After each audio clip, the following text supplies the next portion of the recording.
Vielen Dank für Ihre Einladung. Ich freue mich, hier zu sein. And now, if you don't mind, I will switch to English.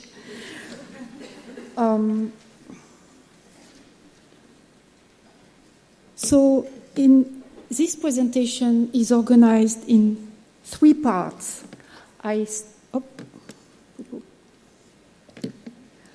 I start by remarks inspired by recent papers demanding more animal research to improve brain stimulation treatments. Then I explore an alternative that does not depend on animal experimentation. And finally, I try to list obstacles that need to be eliminated in order to accelerate the development of future treatments of brain disorders. It is not unusual these days to read in the scientific literature that we need more animal studies, or that without animal models, it would not be possible to understand the mechanisms of neurodegenerative disorders, to improve human health, or to develop new medical treatments.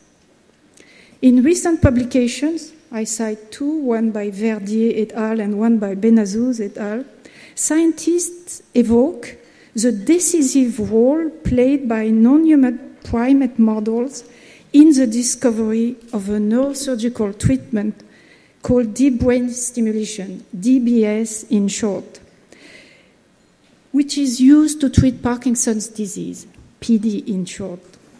The question of DBS is important because for Parkinson's disease, it is the most commonly performed surgical treatment today, and according to Grigg and Hansen, it is often cited as an example of the importance of animal-based research and a reason for continued social and financial support of animal models in general. Before going further, let's briefly review what PD and DBS are. In PD, Parkinson's disease, dopaminergic neurons from the substantia nigra degenerate and cause a cascade of abnormalities within a large network, including the cortex, basal ganglia, and thalamus, and leading to motor and non-motor symptoms. Initially, medications relieve symptoms efficiently. But if continued for a few years, the side effects of medications become as bad as the disease itself, and at this point, DBS is usually considered.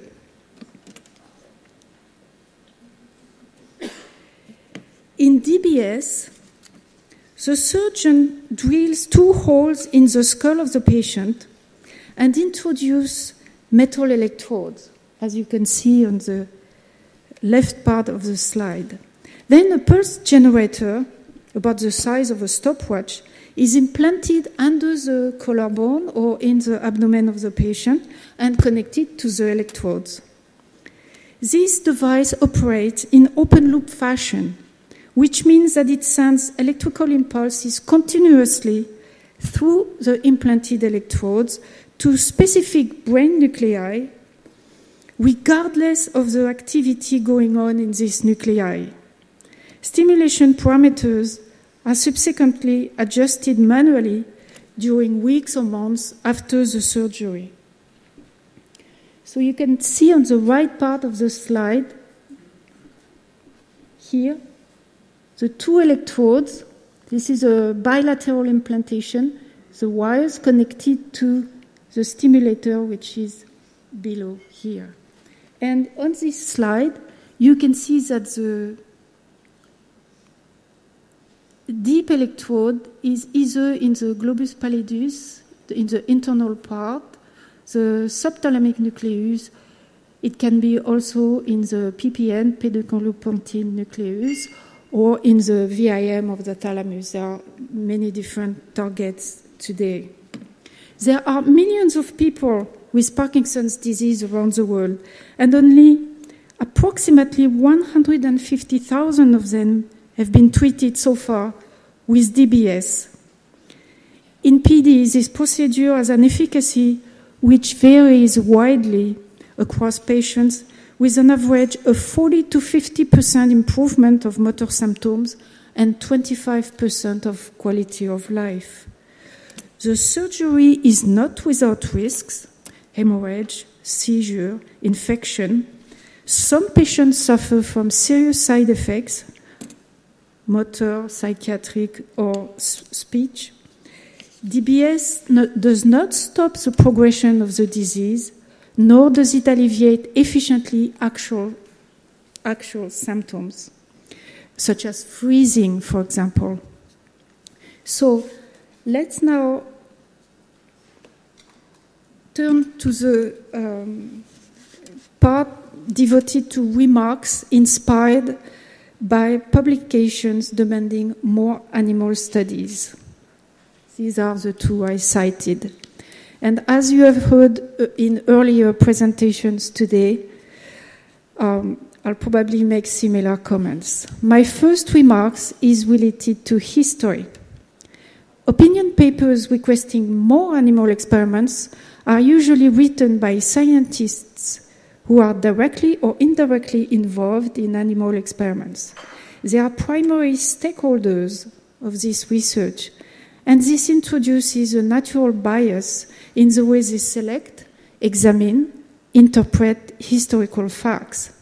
Reconstruction is an inevitable process in the narration of history, as the perspective of the writer strongly influences the selection and combination of elements. These scientists claim that animal models were necessary for the development of DBS. In other words, they assert that without animal models, DBS could not have been invented. But they never actually demonstrate this fact in any convincing way.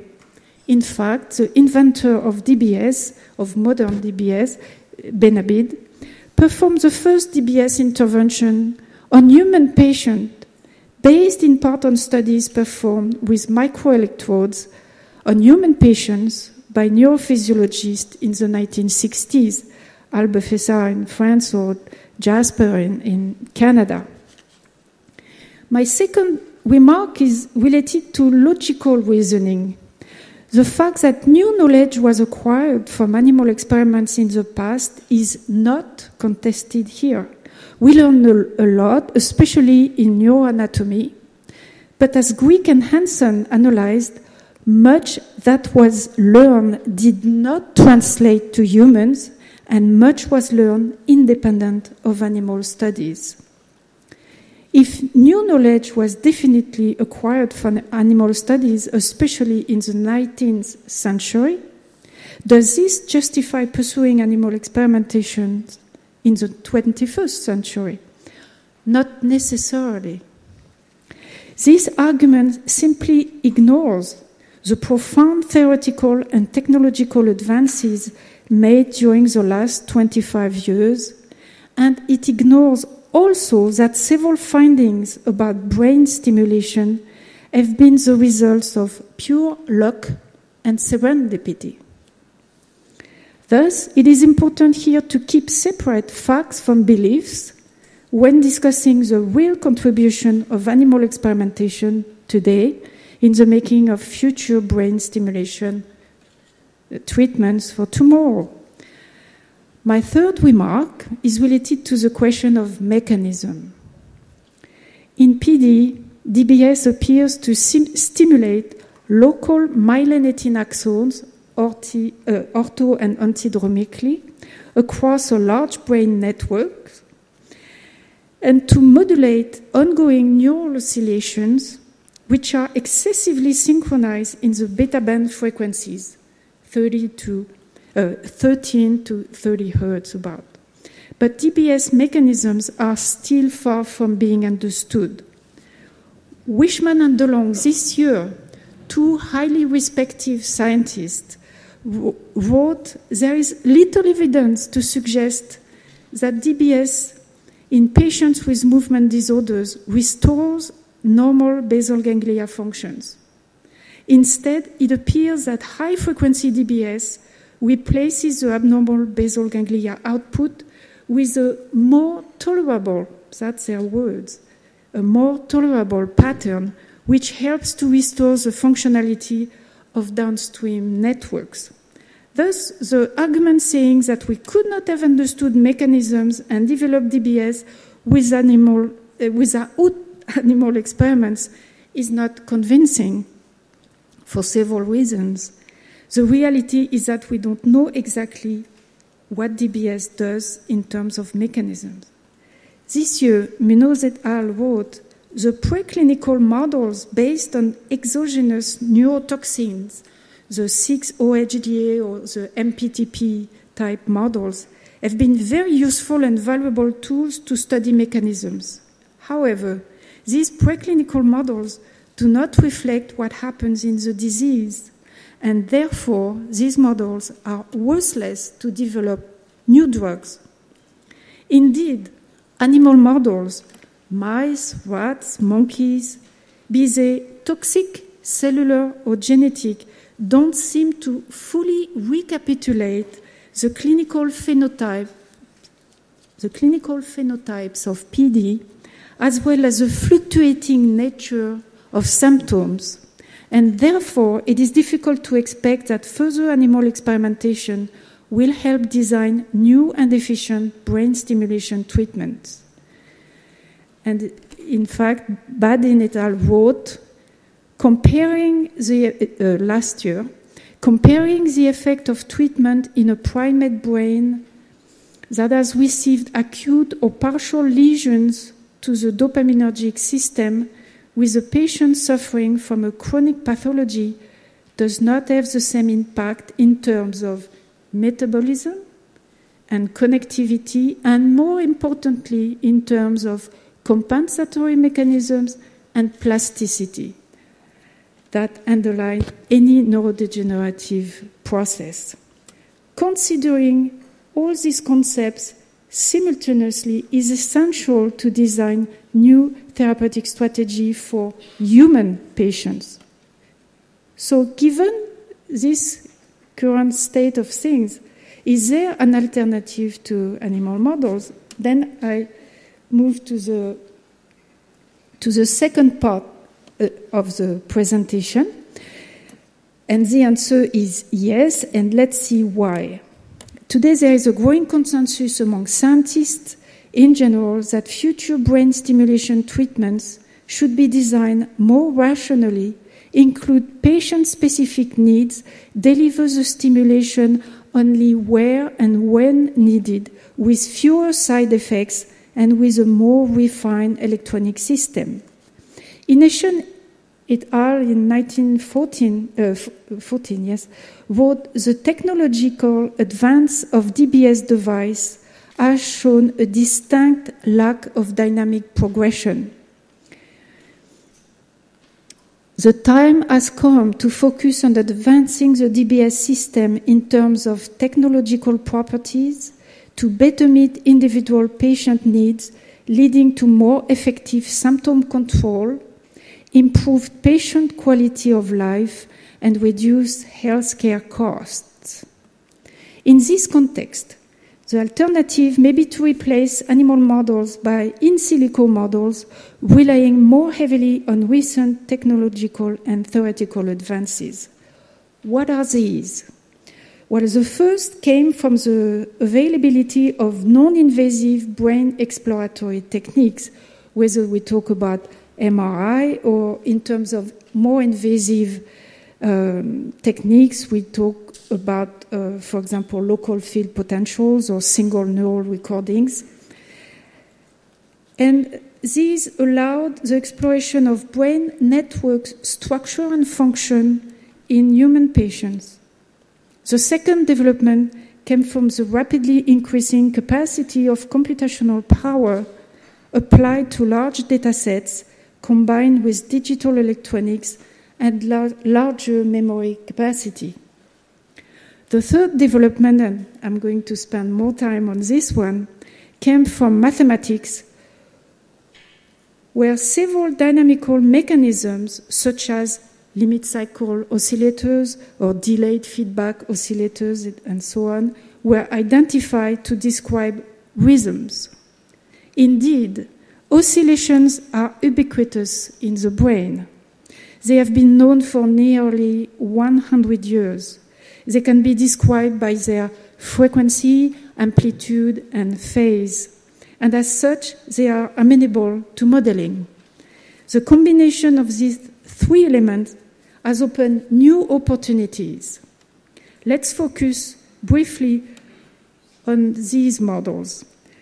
You have mathematical and biophysical models which treat the brain as a complex system producing specific dynamics.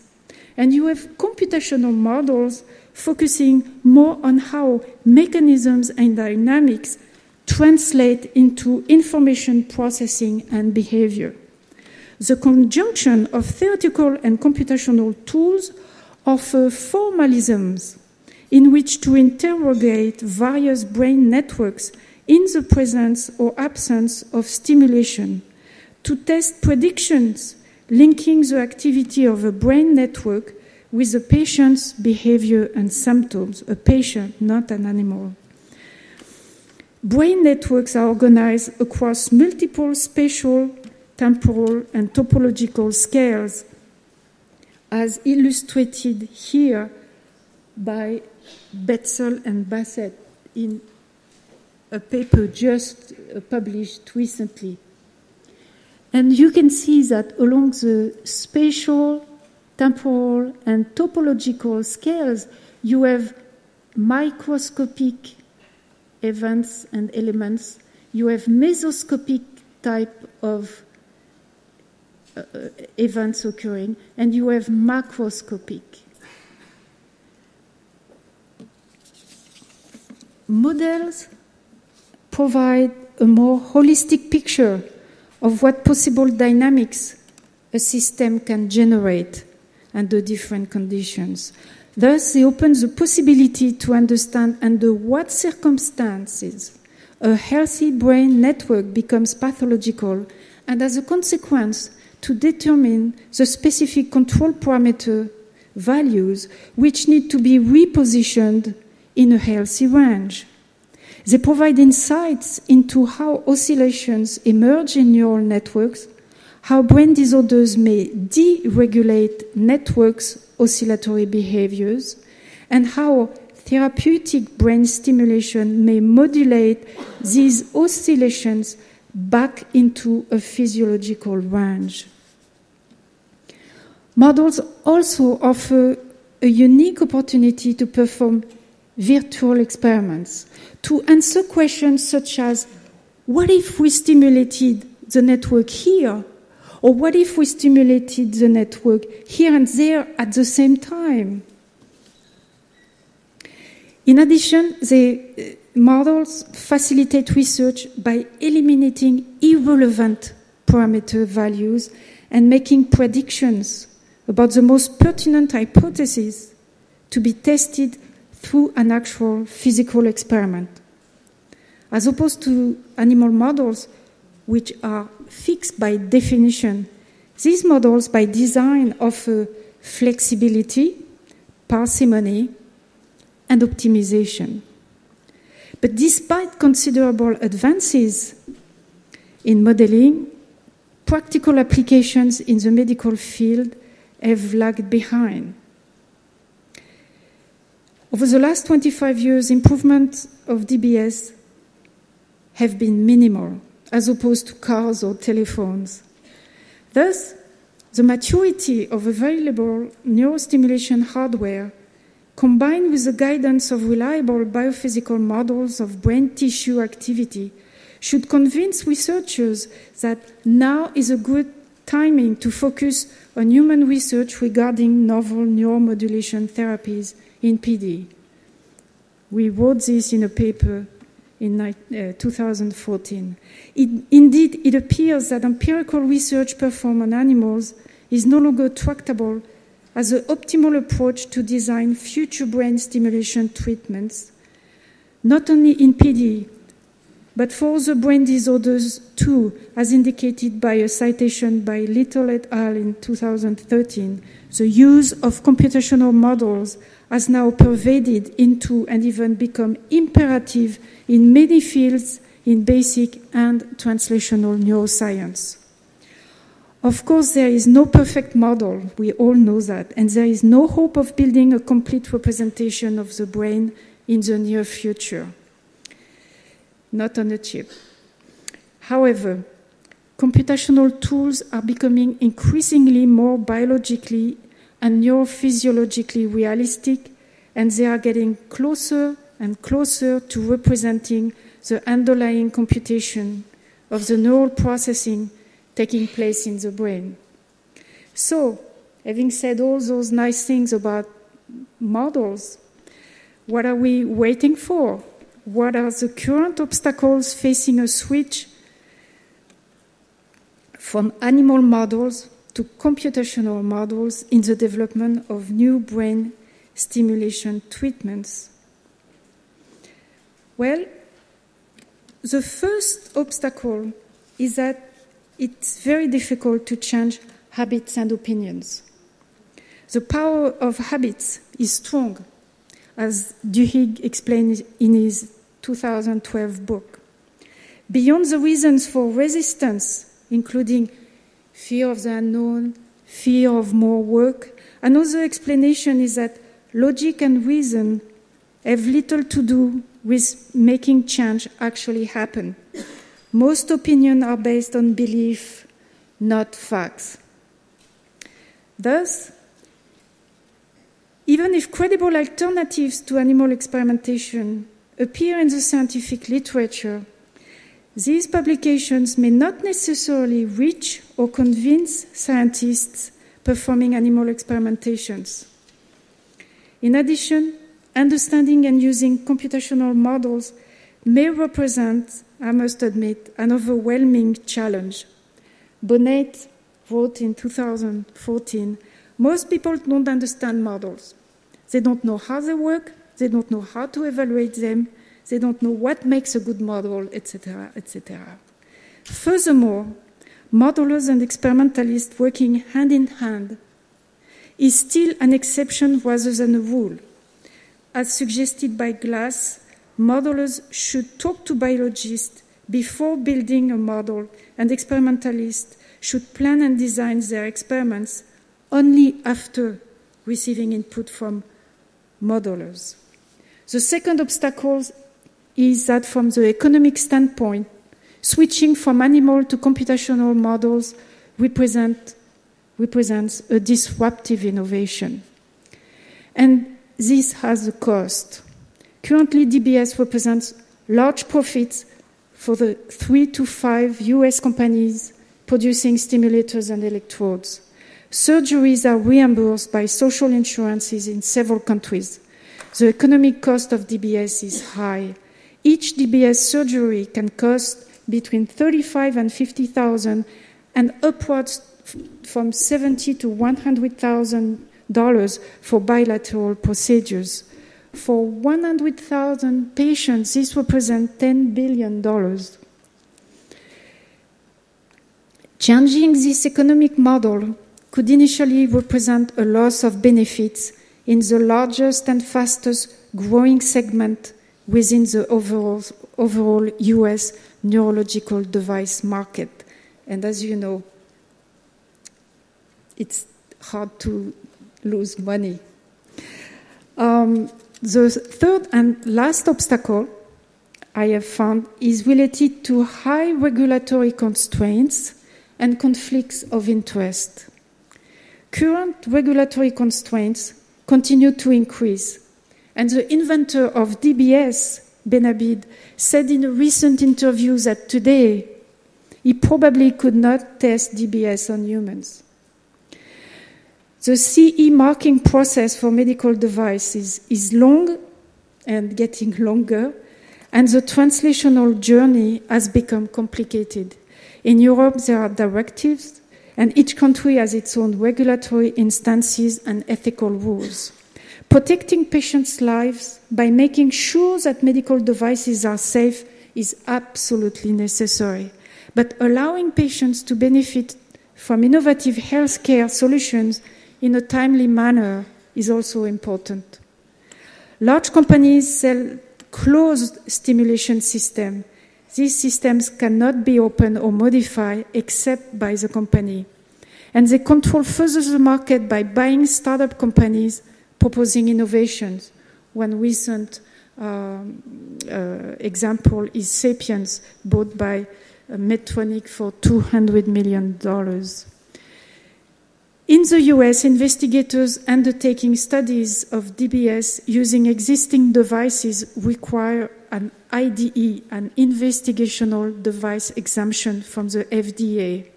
This warrants data on the device, which is available only from the manufacturer. Regarding financial conflicts of interest, a number of scientists are paid consultants by the 3 major companies controlling the world market. In 2016, the DBS think tank group, making general recommendations in full cooperation with the industry, is composed of 50 members. 20 in the statement for conflict of interest, 20 members cited Medtronic, and a number of them cited all companies existing on the market. Furthermore, growing evidence of bias in recent clinical trials conducted for the treatment of depression and using DBS has revealed that clinicians and scientists involved were paid by device manufacturers and or providing with research funding, and for some of them were holding patent and licensing rights, etc. In the end, the intricate situation between science and business affect innovation. So in this last slide, I've tried to represent how I see the convergence of computational models toward the understanding of mechanisms in humans working by recursive iterations, which is different from how animal models progress. And of course, at the end, there is always a leap of faith. In both cases, both try to examine mechanisms, and after that, it's a question of choice for society. So I must conclude quickly.